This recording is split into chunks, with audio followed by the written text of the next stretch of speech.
Salam sejahtera. Aduh, aku pening kepala lah dengan Perikatan Nasional.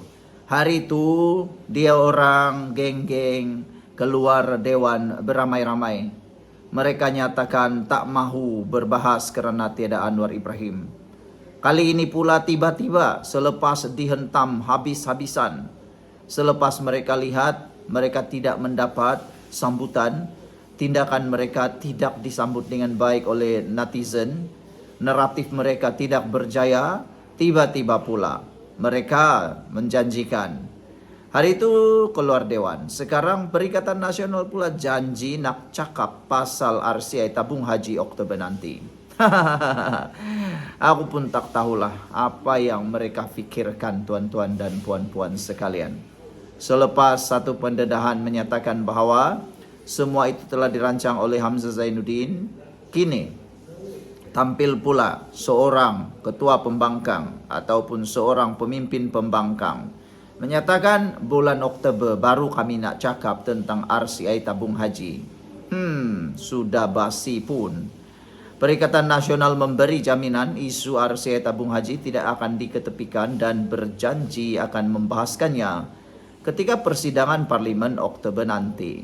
Ketua WIP Perikatan Nasional PN Taqiyuddin Hasan berkata, perkara itu akan dibangkitkan semasa perbahasan bajet.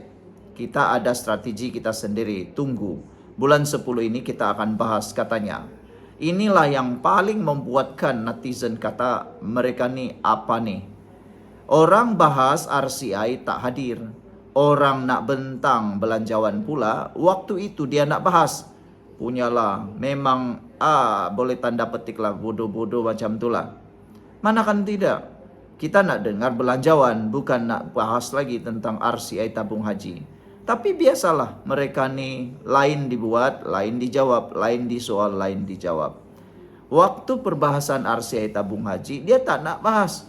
Tapi waktu perbahasan tentang bajet pula, dia nak bahas RCI tabung haji. Apa punya pemikiran lah macam ni. Kenyataan itu menarik perhatian kerana sebelum ni sebahagian besar ahli parlimen pembangkang memilih untuk keluar dewan ketika sidang khas membincangkan laporan RCI tabung haji. Ketika itu Taqiyuddin memohon supaya sidang ditangguhkan susulan ketidakhadiran Perdana Menteri Anwar Ibrahim. Namun Speaker menolak permohonan tersebut dan meneruskan sidang seperti dijadualkan dengan penerangan oleh Menteri di Jabatan Perdana Menteri Hal Ehwal Agama. Perikatan Nasional kemudian keluar dewan. Kini Taqiyuddin memberi jaminan mereka akan kembali membangkitkan isu sama pada Oktober. Beliau turut menegaskan tindakan PAS membangkitkan isu dasar luar seperti China dan Taiwan tidak bermaksud parti itu melupakan isu RCI tabung haji. Baguslah kalau nak bahas, cuma peluang dah diberi hari itu. Masa itu pilih keluar dewan, sekarang kena tunggu Oktober pula. Harap-harap mereka tidak diberikan laluan. Sekian dulu, jumpa lagi, bye-bye. Tuan-tuan dan puan-puan sekalian, sebelum kita teruskan ulasan yang panas berkait politik dan perkembangan semasa di Malaysia, izinkan dulu saya untuk berkongsikan kepada anda semua. Ini ialah terapi imun Transfer Factor for Life. Terapi imun yang meningkatkan daya imun badan kita sehingga 400%.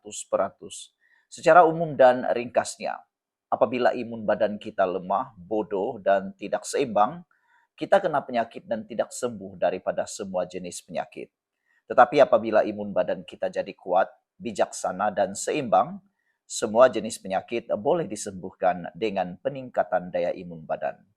Imun badan kita adalah seperti sekumpulan askar yang bertindak menghapuskan semua jenis penyakit yang ada dalam tubuh badan kita.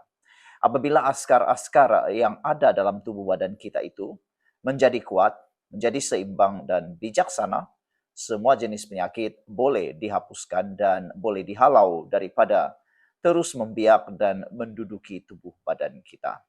Cepat dapatkan produk yang hebat ini melalui nombor telefon saya yang tertera. Produk ini lulus KKM, halal, dan diperakui oleh doktor-doktor di seluruh dunia. Cepat dapatkannya untuk kesejahteraan hidup anda. Mungkin ini adalah jawapan yang Tuhan hantar untuk membantu memulihkan kesihatan anda. Cepat dapatkannya, kau jangan tangguh-tangguh lagi. Jumpa lagi. Salam sejahtera, tuan-tuan dan puan-puan sekalian. Terkini, sumber dalaman yang kita terima daripada Melaka menyatakan satu kejutan baharu, yaitu gabungan baharu, pakatan baharu muncul di PRN Melaka. Itulah, memang aku dah kata sebelum ini, berkali-kali sudah aku kata. Kamu jangan terlalu taksub dengan pakatan yang kau ingat akan kekal selama-lamanya. Dan jangan juga terlalu percaya dengan propaganda, naratif, bahkan tunggangan yang mereka guna. Dalam PRN Johor, dalam PRN Negeri Sembilan, Perikatan Nasional dan juga Barisan Nasional bergabung bekerjasama dengan alasan penyatuan ummah. Tapi akhirnya satu kejutan besar berlaku pula di PRN atau PRU 16. Tuan-tuan dan puan-puan sekalian.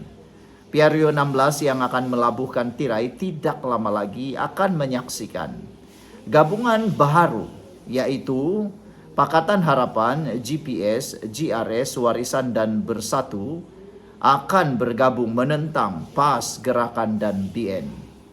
Pertanyaannya sekarang, Anda rasa bagaimana? Beri komen atas dasar realiti bukan emosi dan politik bersifat dinamik. Aku rasa ini satu tindak balas yang sangat baik. Diharapkan ini betul-betul berlaku.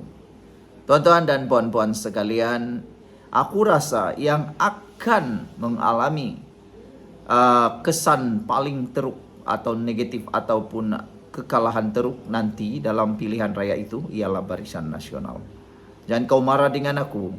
Aku tanya, beri secara komen, secara dasar realiti bukan emosi dan politik bersifat dinamik. Jadi tuan-tuan dan puan-puan sekalian, kalau Pakatan Harapan bergabung dengan GPS, Gabungan Parti Sarawak, Gagasan Rakyat Sabah, Warisan di Sabah dan Bersatu menentang PAS, Gerakan dan BN, agak-agaknya siapa yang akan menang. Aku rasa kalau ini gabungan yang akan berlaku, ada saingan yang luar biasa. Muhyiddin sepatutnya mula memikirkan di mana dia harus bertaut, di mana dia harus melawan. Adakah dia harus terus melawan Pakatan Harapan atau dia perlu melawan PAS?